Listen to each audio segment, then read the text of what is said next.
샬롬 10월 16일 말씀 PT 사복음서 10분 묵상을 시작하겠습니다.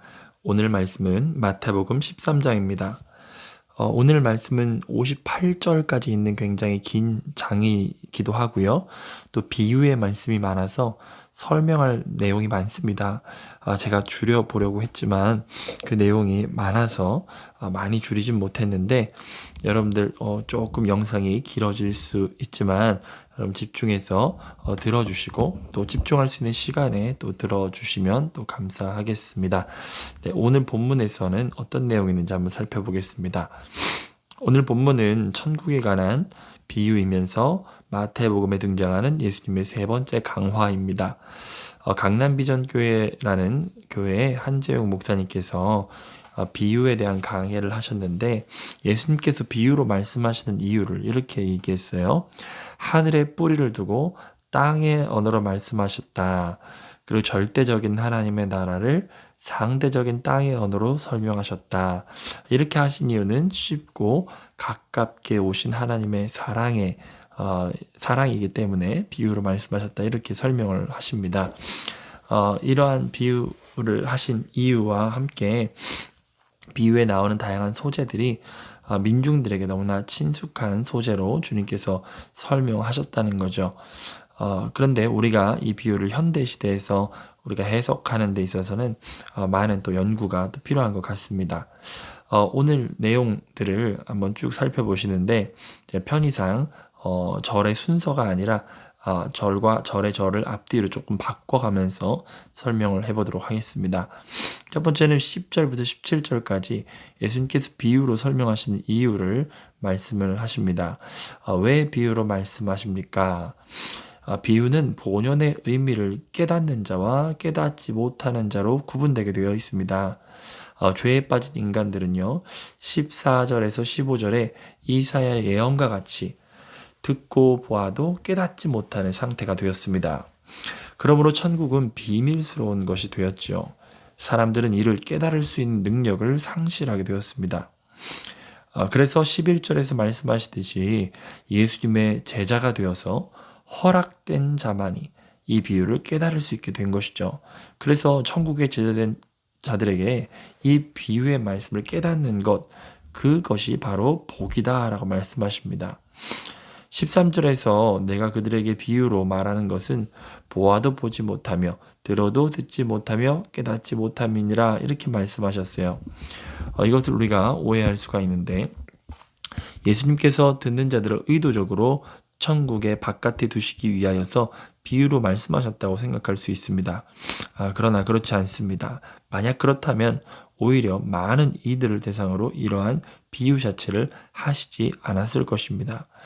비유를 깨닫지 못하는 것은 죄에 빠진 우리의 상태 때문인 것이죠. 12제자들도 얼마 전까지만 해도 이 비유의 뜻을 알지 못하는 죄인의 상태였지만 예수님의 제자가 되어서 비유의 말씀을 듣고 깨닫게 되었듯이 당시 이 비유를 깨닫지 못했던 많은 무리들도 훗날의 제자들과 같이 비유를 깨닫는 자들이 됩니다. 이것은 밭의 상태와 상관없이 끊임없이 씨를 뿌리는 하나님의 열심으로 인함이죠. 그것을 바로 18절에서 그런즉 씨 뿌리는 비유를 들으라 라고 말씀하셨던 주님의 호소와 연결되어 이해할 수가 있습니다. 예수님께서는 네 가지 땅에 떨어진 씨의 비유와 해석을 처음에 비유로 하셨는데요. 총 7가지 비유가 나오는데 그 첫 번째 비유가 이 비유입니다. 이 비유에서 씨를 뿌리는 자와 그 씨는 동일합니다. 여기서 초점은 씨의 결과가 어떻게 바뀌냐, 그리고 그 씨의 결과에 영향을 주는 것은 바로 땅의 상태임을 말씀하고 있죠. 여기서 말씀을 듣고 깨닫는 것은 단순히 그 진리의 의미를 알았다는 지적인 측면만을 의미하는 것이 아닙니다. 산상수훈의 결론에서 이 말씀을 듣고 행하는 자가 반석 위에 집을 지은 지혜로운 사람이다라고 했던 것과 같이 여기서 좋은 땅은 이 말씀을 듣고 깨닫는 자라 그랬는데 이 깨달음은 반드시 행함을 동반한다는 것을 여러분 기억하셔야 합니다. 그리고 악한 세력의 방해, 환난, 박해, 세상의 염려, 재물의 유혹 등이 있을 때 말씀을 빼앗기게 된다고 했는데 이렇게 말씀을 빼앗기고 버리는 자들이 있다는 것은 좋은 열매를 맺는 자에게는 반드시 고통과 고난을 통과하는 일이 있다는 것을 말씀하고 있죠. 이 비유의 목적은 듣는 이들의 마음 상태를 단죄하기 위함이라기보다 깨달음을 주어서 좋은 땅이 되게 하는 데 목적이 있다고 할 수 있습니다. 곡식과 가라지아 비유가 나오는데요. 천국은 좋은 씨를 제 밭에 뿌린 사람과 같다라고 말씀하십니다. 좋은 씨를 뿌린 밭에 원수가 와서 가라지를 덧뿌리고 갔죠. 곡식과 가라지가 함께 자라게 되었지만 주인은 추수 때까지 지켜보다가 가라지를 먼저 뽑고 그 후에 곡식은 곡간에 넣는다고 말씀하십니다. 가라지 비유를 설명하시는데요. 이 비유에서 중요한 것은 추수 때, 곧 심판의 때까지 곡식과 가라지가 함께 자란다는 것이죠. 이 세상은, 그리고 교회 안에서도 천국의 아들들과 악한 자의 아들들이 함께 공존한다는 겁니다. 악한 자의 아들들이 이 땅에서 하는 일은 믿는 자들을 넘어지게 하고 불법을 행하는 일을 행하지만 그들은 결국 최종 심판의 때에 뽑혀지게 된다는 교훈을 담고 있습니다. 우리가 여기서 질문할 수 있습니다. 가라지를 왜 굳이 추수 때까지 두는 것일까? 이러한 질문은 이렇게 바꿀 수 있을 것 같아요. 왜 악인을 심판하지 않으시고 그냥 두고 계시는 것일까? 주인의 관심은 곡식이 상하지 않게 하는 데 있습니다. 곡식이 상하게 하지 않기 위하여 주인은 가라지를 허용하신 것이라고 말씀하고 있죠. 우리가 이런 가정을 해볼 수 있습니다. 만약 악을 모두 제거하셨더라면 예수님은 40일 금식 기도도 하지 않으셔도 되었고요. 십자가의 고난도 짊어지지 않으셔도 되었습니다. 그들의 바람대로 십자가에서 못을 뽑고 내려오시면 되었습니다. 하지만 그렇게 하지 않으셨어요. 오히려 예수님은 선으로 악을 이기셨습니다. 하나님의 방식은 세상의 것과 다릅니다. 세상의 방식은 원자 폭탄을 이기기 위해서 수소 폭탄을 만드는 것이 인간의 방법입니다.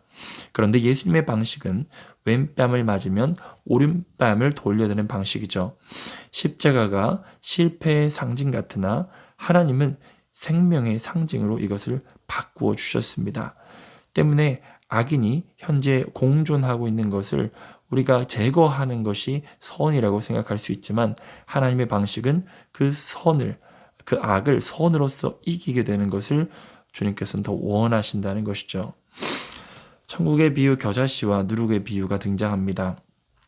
겨자씨와 같이 모든 씨보다 작은 것이 나무가 되어서 공중의 새들이 깃들이는 나무가 되었다. 이렇게 말씀하고 있고 또 가루서말이라는 건 한 160인분 정도의 많은 양을 의미하는데 그 속에 적은 누룩이 그 모든 가루서말을 부풀겠다라는 비유가 등장하죠.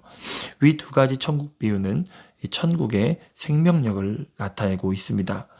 죄인 한 사람으로 온 인류에 죄가 들어온 것처럼 의인 한 사람으로 말미암아 많은 사람이 의인이 되었다라고 로마서에 말씀하고 있죠. 예수 그리스도의 복음은 보이지 않지만 끝없이 팽창하고 있습니다. 우리가 작은 겨자씨가 자라는 것이 보이지 않고 누룩이 어떻게 부푸는지를 볼 수 없지만 그 결과는 분명하게 대조해서 극명하게 차이가 난다는 것을 보면서 과거 이스라엘 땅에서 작기 시작했던 그 예수 그리스도의 복음이 이젠 온 인류를 덮는 복음이 되었다는 것을 보면 우리가 그 천국의 생명력을 느낄 수가 있죠. 그리고 그 복음은 여전히 움직이고 있습니다. 예수님께서는 34절 35절에도 비유로 말씀하신 까닭을 반복해서 말씀하고 있는데요. 비유가 아니면 아무것도 말씀하시지 않으셨다 이렇게 말씀하고 있습니다.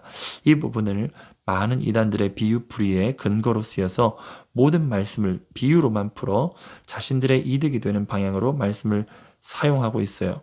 근데 천국에 관한 비유의 말씀을 할 때에만 비유를 사용하셨지 모든 말씀을 비유로 한 것은 아니었습니다. 예수님께서는 비유를 말씀하실 때는 비유를 들어 이르시되 라는 단서가 항상 붙어 있었습니다. 성경의 모든 부분을 비유로 푸는 것은 이단들의 모략이라고 볼 수 있습니다.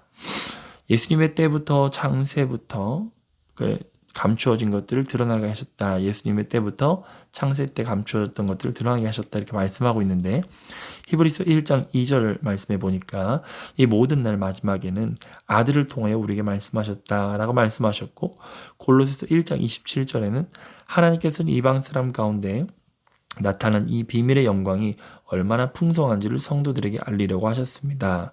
이 비밀은 여러분 안에 계신 그리스도요 곧 영광의 소망입니다. 이렇게 말씀하십니다. 우리에게 예수 그리스도가 우리에게 오셨다는 것, 그것은 과거 아주 창세부터 시작되었던 온갖 비밀들을 예수 그리스도 안에서 해석되게 된다는 것을 의미하죠. 우리가 예수님을 믿을 때에 우리의 삶의 시작과 과정과 끝을 우리가 알 수 있는 것처럼 우리가 예수님과 더 가까워지면 우리의 삶에 해석되지 않았던 해결되지 않았던 온갖 질문들 또한 우리가 해결될 수 있는 것을 우리가 알게 됩니다. 천국의 비유에 밭에 감추인 보화 그리고 진주장사 그물에 대한 비유가 마지막에 등장합니다. 밭에 감추인 보화는 우리가 잘 알고 있죠. 천국은 감추인 보화와 같다 이렇게 말씀하고 있습니다. 이를 우연히 발견한 사람은 자신의 소유를 다 팔 만큼 희생해서라도 이 보화를 소유했다는 비유의 내용이 등장하죠. 또 좋은 진주를 구하는 장사의 얘기가 나옵니다. 자신의 소유를 다 팔 만큼 희생해서라도 얻는 것은 앞선 비유의 내용과 같습니다. 차이라고 한다면 감추인 보화는 우연히 그 보화를 발견한 것이고 진주장사는 좋은 진주를 구하고 찾아다니는 열심이 있었다는 거죠.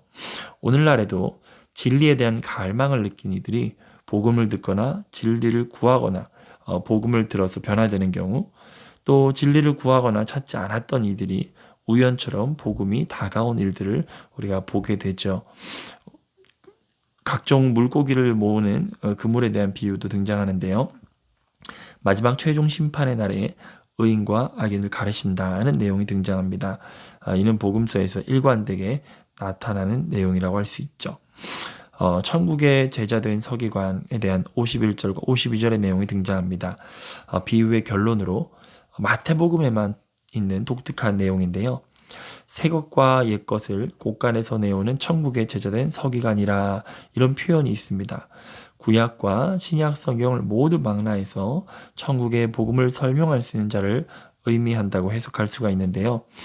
1차적으로 다양한 구약 성경을 인용하고 있는 이 마태복음을 쓴 마태 자신을 의미한다고 보여지고 또 말씀을 전하는 이들에게 주는 메시지라고 볼 수가 있습니다. 고향에서 배척을 받으셨죠. 고향의 사람들은 예수님과 그 생물학적 가족들을 잘 아는 사람들이었습니다. 하지만 그러한 예수님과 친숙함이 오히려 진리의 말씀을 깨닫지 못하는 걸림돌이 되었죠. 이 점에서 우리에게 적용해 볼 수 있는 것은 내가 다 안다는 생각이 은혜와 가장 먼 곳에 있을 수 있다는 사실입니다. 또한 그들의 믿음 없음으로 예수님께서 능력을 행하지 않으셨음을 통해서 믿음이 있는 곳에서는 능력도 많이 나타남을 간접적으로 볼 수 있습니다. 하나님이 우리 삶 속에서 많은 열매와 능력을 보여주시기를 원하신다면 우리의 반응은 겸손하게 주의 말씀을 듣고 믿음으로 반응하는 것일 것입니다. 오늘 본문을 통해서 예수님은 비유를 통해서 우리를 살려주려 하시는구나. 비유의 말씀을 주시면서까지도 우리를 살리려 하시는 분이시구나. 이것도 깨달을 수 있습니다. 예수님은 수많은 기적을 보여주심으로 이스라엘 백성들을 깨우고자 하셨습니다. 그러나 그들이 믿지 않자 비유를 들어서까지 천국 복음을 깨닫기를 원하셨습니다. 비유는 잘 해석되어야 되죠.